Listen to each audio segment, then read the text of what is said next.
Greetings and salutations, everybody. Lord X here today, bringing you another one-man CanUK podcast. The reason? The normal time that myself and Big Boss would record, I'm actually going to be doing a live pre-E3 show with Deep-Seated Geek and a couple of other fellow YouTubers. So, because of that, which should have taken place earlier tonight, you can check out Deep-Seated Geek's channel for more info on that. So, with that in mind, we're going to dive into a one-man show here. So let's start off with the first news story, and that's Injustice: Gods Among Us gets Scorpion DLC. I have mixed feelings on this. On one hand, awesome, Scorpion. He's a great character. Personally, I'm more of a Sub-Zero fan, but still, Scorpion, awesome. Get over here in DC. The bad thing I think about this is the reason I didn't necessarily wanted a Mortal Kombat character in the game. There are so many characters they could have pulled from the DC universe into the game, but they decided not to, and they threw in Scorpion. I just don't know. Hopefully the next DC character is going to be a big one. Gotta hope so. There are so many DC characters that they can put in. Blue Beetle, Booster Gold, Beast Boy, that would be awesome. Starfire would be amazing. But I digress. Let's keep moving here. Next news story.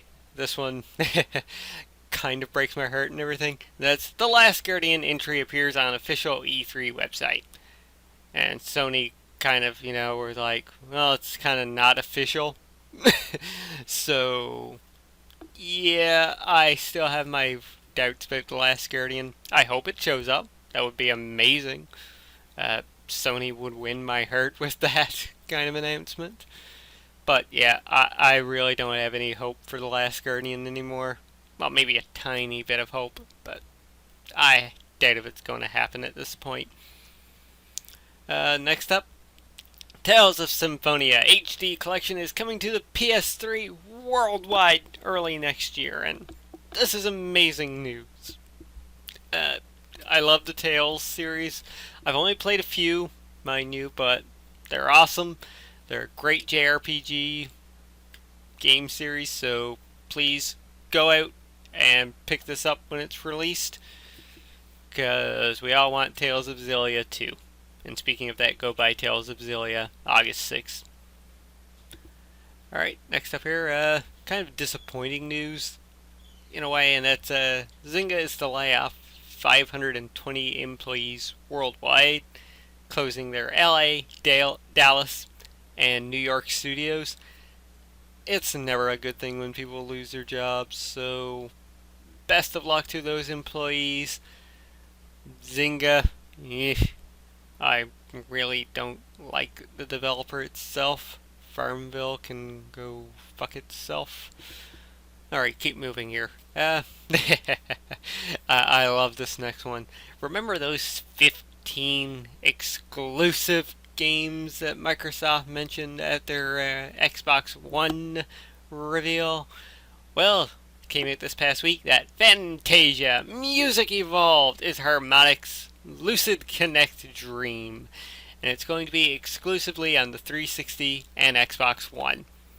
If this is one of those 15 exclusives, or one of those 8 new IPs, dear Microsoft, go fuck yourself again.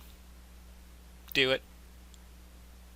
I hate you so much the more time passes. Alright, next up, a free version of Dead or Alive Dead or Alive Ultimate has gotten announced, and kind of interesting. You can check out the article down below to see more details on it. But basically, it's going to be a free version with a select few characters and I think all of the game modes. But in order to play the story, you've got to pay $15 and additional money for every single character. So it's kind of neat. You can check out the game, play it, and okay, this seems cool. So then you go and buy the actual full version, which will be worth it a lot more. And speaking of games getting remakes and such, Lionhead Studio announces Fable HD remake called Fable Anniversary. The game that really nobody wanted to play again, as far as I know. I played the original Fable on PC and I was greatly disappointed by that game. That bored the hell out of me. More Peter Molyneux's shit about, big hype. You can do this, you can do that, you can do this, you can do that. And it turns out you can't do any of that fucking crap anyway because, yeah. But if you want to play Fable again and you want to get achievements for it, it's coming out. And speaking of games coming out, which kind of people screw people over, Halo Spartan Assault finally revealed. It's a top-down Halo shooter. Cool, right? Awesome. I'd be interested to play that. I can't wait to actually buy something on my 360 or 360 arcade or Xbox Live Arcade. Sorry, that tells you how much of a Xbox gamer I am. And play it that way with a controller and everything. That's not going to happen because Halo Spartan Assault is coming out to mobile phones. More specifically, to Windows phones only. Yeah, you hear that? Not even crickets are chirping for that, because nobody's going to buy a Windows phone just for that. Mark my words, right here and right now, people. 6 months down the line, at max, we're going to get a announcement that this is going to come to the Xbox Live Arcade as well. And maybe the Xbox One Arcade. Alright, so next up here, kind of more disappointing news in one way, and that's Shadow of the Eternals. They pulled their crowdfunding campaign. Now, me and Big Boss, we talked about this on a previous podcast, and we're kind of excited for it, because, Eternal Darkness was a fantastic game. Never played it myself, but I know from friends who played it and they loved it, and I've watched videos and that onto it, and I thought it was like an awesome concept, and I would have loved to have played it. But yeah, they've pulled their crowdfunding campaign stating that some good developments have happened, and hopefully it does work out because I would love to see this game get made. Alright, to keep moving on here. Free-to-play shooters. They're becoming very popular right now. And when the PlayStation 4 launches, they're going to be really popular because the PlayStation 4 is getting a few of them, including Warframe is now coming to the PlayStation 4. And alongside of Warframe, we're also going to get PlanetSide 2 and DC Universe Online, which is cool. I've only played DC Universe a little bit, and same goes for PlanetSide 2, but hell, I get a PlayStation 4 and I only get 1 or 2 games at launch. I'm happy to know that I'll be able to play DC Universe there, or I'll be able to play PlanetSide 2 there, or Warframe, or Blacklight Retribution is also coming out, so that's pretty friggin' cool in my opinion. And speaking of stuff that's kind of friggin' cool, Saints Row 4 revealed their collector's edition, and it's a $100 Super Dangerous Wub Wub edition, which comes with a replica, get this, a replica dubstep gun. It also comes with a statue, dubstep gun. Oh, I love Saints Row. I hate dubstep, but that's just too damn funny. So if you're willing to shell out $100 for it, good for you. This will be one collector's edition I'll be passing up on because I'm already paying $100 in August for the Tales of Xillia collector's edition. So I really don't have the money for a second one. Let's keep moving here. Speaking of game releases, we've got a few here now. First off, Diablo 3 is going to be releasing on September 3rd, and it's also now been confirmed for the Xbox 360. Still no word on the Xbox One, version, but I'm sure it's bound to follow because Blizzard loves money. Next up here, Lightning Returns, Final Fantasy 13, aka Final Fantasy 13-3, the game that nobody really asked for, is coming to North America on February the 11th. I've watched the trailer and it looks better. I will admit firsthand, this game does look better. But just like with 13-2, I'm not going to be fooled, and I am not going to pay full price for this game at launch. I will wait probably 3 months down the line for it to drop down to the $30 price point. Then maybe I'll pick it up, or maybe I'll just wait till it's $20. Needless to say, yeah. Next up, Respawn. There was a lot of talk about their next title and what it could be. Well, now we know it's called Titanfall, and it has been leaked thanks to Game Informer once again, and it's coming to the Xbox One, Xbox 360, and PC. So, sorry Microsoft, but that's not going to be the exclusive title to sell the system. I can tell you that right now, because it's coming to the PC, and that's all I need. If I'm even remotely interested in playing yet another shooter from the original Modern Warfare guys. Yep.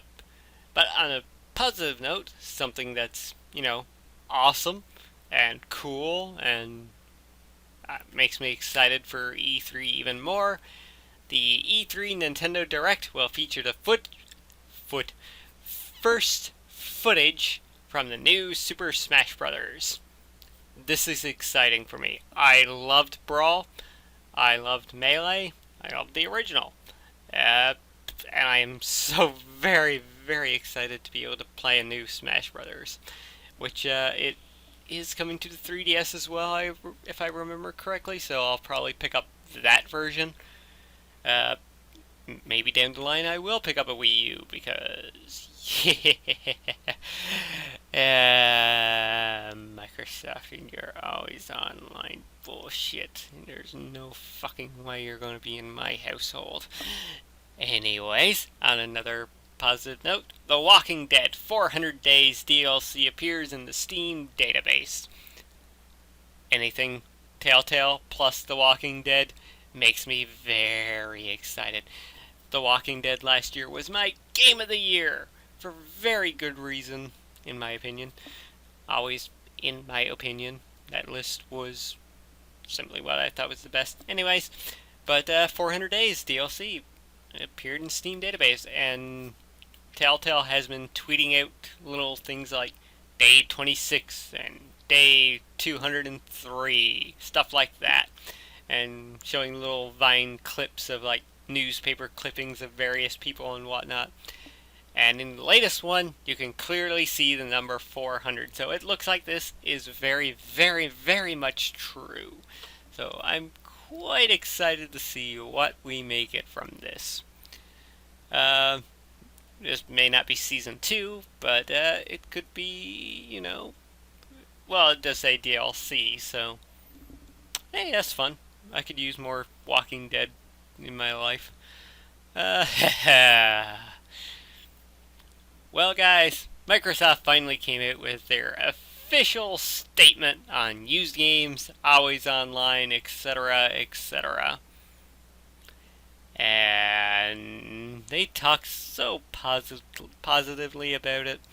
They thought it was wonderful and glorious, and it was going to be revolutionary and changing, and all they're doing is butt fucking people to oblivion. Seriously, I know I am a Sony fan first and foremost, with a very soft spot for Nintendo. I've never really cared much for Microsoft in general, but as a gamer, not as a fanboy, but as a gamer, the decisions that they are making right now, be it their decisions or being forced on by publishers like EA Activision, etc., etc. These actions piss me off to no end. And it honestly makes me scared for what's coming for console gaming. DRM bullshit does not belong with console gaming. Console gaming is about that experience in your living room. Taking a physical game, putting it in your system, sitting back on your couch and playing it. It's about taking that game, giving it to a friend, loaning it to a friend, let them go and experience the game as well. Not by playing on my account, but by playing on their own account. Not by any kind of restrictions about needing to be on my friends list for 30 days. Not about me permanently giving the game away. I know people make the connection with Steam and everything too, and to those people I say fuck you as well, because there is a very, very big difference here. PC gaming and console gaming are two different things. I love both. I think Steam and everything is awesome. But you know what? When I play a console, I don't want the PC experience. I want a different kind of experience. The way they're going right now, I can understand them being annoyed about used game sales and whatnot, but they're destroying a culture by going with this stuff. And I can rant on about this. I was actually going to do a reactions video for this little news story, but I decided against it because I want my next reaction video to be on something different than the Xbox One and Microsoft. So that's why you're getting a little mini rant right now. And going back to the used game thing,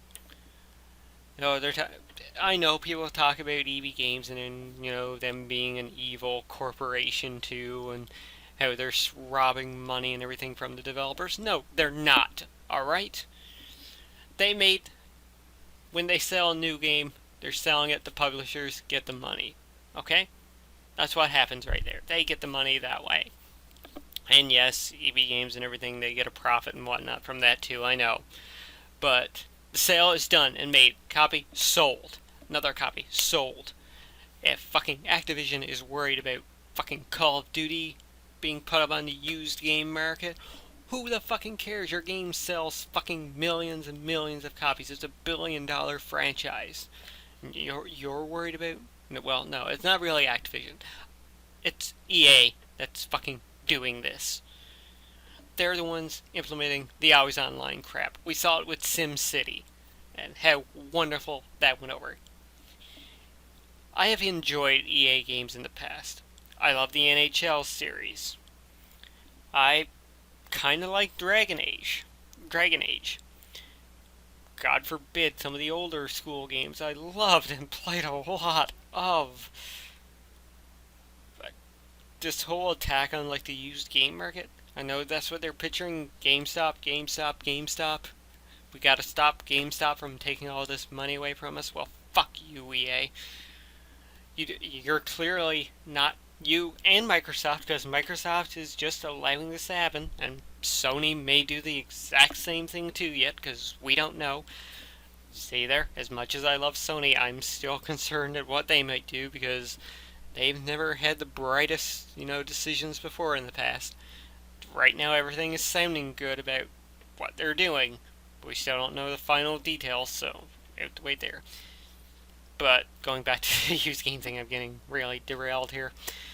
They're thinking about GameStop and they gotta take money away from those. What about other companies? What about GameFly? What about... there's a Canadian one too, I believe, similar to GameFly, and I know there's another one in Australia. And, not Australia, sorry, in the UK. What about those guys? You take away the used game market, you're taking away their business. You're taking away the business from Redbox. This is what really pisses me off. You're taking away business from the smaller game stores. The ones who actually, really care about gamers. I go to one all the time called Games Exchange. And it's a great environment. They care about the people they serve and all like the various old school games you can't get anymore. You take away the used game sales from them, from your new systems, you're hurting them. And in the process, you could end up taking away thousands of jobs from people with this bullshit you're doing with used games and everything. And I think that's what really pisses me off about the Xbox One and Microsoft's decision for used games, pretty much totally destroying them. They talk about they're going to have a method and everything for used games, but that's not going to happen right at the beginning. And let's not forget that they stated in this document that they put out that things can change, and Microsoft is able to change their policies at any given time. So this stuff that they're saying right now, 3 months in, who knows, they might say, nope, not doing that anymore. You can't trade used games anymore. One time only purchase. Well, fuck you, Microsoft. You're building a console, not a fucking goddamn PC, alright?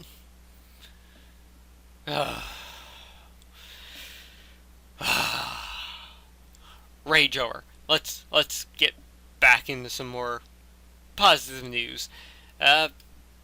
Archie Comics is getting a live-action movie and could contain zombies. That was my head hitting the table. Because I love the Archie Comics. I've got, I don't know, maybe like 200-300 of them back in my parents' home. And I grew up with the comics. I thought they were amazing, cool. These days they're kind of shitty. But yeah, I've got a soft spot for Archie and Jughead and all of the Riverdale gang, for what I grew up with, and they're getting a live-action movie. Something tells me it's going to end up like Scooby-Doo. Yeah. And throwing zombies into the mix. Because you need zombies these days, right? Though, granted, that might actually make it kind of interesting. If they go the route of Archie's Weird Mysteries. Is it Weird Mysteries? I think it was Weird Mysteries. The TV little animated cartoon series that was out for a while. If they go that route, that actually could be interesting. Because that TV series was actually pretty damn good. So, who knows? Maybe it's that way. And speaking of good things, PlayStation Plus. Aside from what was announced already of Deus Ex, Saints Row the Third, and Machinima, and Zero Escape Virtue's Last Reward, PlayStation Plus, the Instant Game Collection, is getting 3 more games on June the 11th. The week of E3, we're getting Little Big Planet Karting, already own it. Uncharted 3, already own it. And XCOM, Enemy Unknown, already own it, but for PC, so I'm very happy to be able to download XCOM on my PS3 and experience the console version of it, because I've heard it's just as good, really. So I can't wait to try and get trophies in that, and I might actually go for the Platinum on the PS3 version, because I think that would be kind of cool to have the XCOM Enemy Unknown Platinum. And finally for the news this week, guys, Kick-Ass star Aaron Johnson, the guy who plays Kick-Ass, is apparently up for the role of Quicksilver in the Avengers 2. That's kind of cool. I'm not sure if I would kind of peg him as Quicksilver. He's kind of awkward-ish, almost in a Michael Cera way. Not as bad, mind you, but yeah, I don't know if he's got that cocky attitude to play Quicksilver. Who knows? Could be good. And that does it for the news stories this week, guys. For what I've been playing this week, I've been getting through a little bit of Azura's Wrath. I finished up Thomas Was Alone, which highly recommend, by the way. I'm going to try and move on to another indie game now. So, look forward to playing that. But yeah, please go check out Thomas Was Alone if you haven't played it before. Simple puzzle gameplay, but a beautiful, beautiful story. I almost came to tears in a few sections, actually. I will admit that freely. As for what I've been watching this week, Oddly enough, I've been watching quite a few episodes of Kitchen Nightmares. I blame my friend on that. She's really gotten me into it again. And as for been reading a little bit of the fourth book in the Ender's Game series, Children of the Mind. Pretty good read so far. Recommend it. But anyways, guys, that's going to do it for the CanUK podcast this week. Or CanUK podcast one-man show number 2. Next week, I'll be back here with Big Boss, and we'll be going over what happened at E3. Did Microsoft, smarten up? Did Sony drop the ball again? Well, Ubisoft have surprised us with another unknown game. Will EA bring out Star Wars? Who knows? Who knows? And what the fuck will Nintendo be doing? Nintendo, Star Fox. That's all I have to say. Anyways, guys, that's going to do it for now. For more videos, you can check out my YouTube channel. And please feel free to contact me on Twitter at @the_LordX. And you can check out, you can contact Big Boss as well at @the_Highwind32, at @the_Highwind32. And you can also go and bug Jester at JesterCar13 and Dr. Lech at Dr. Lech. So, until next time, I've been Lord Axe. You've been awesome. Please you leave questions and comments down below for a chance to win a free game. And I will catch you next week. Goodbye, everybody.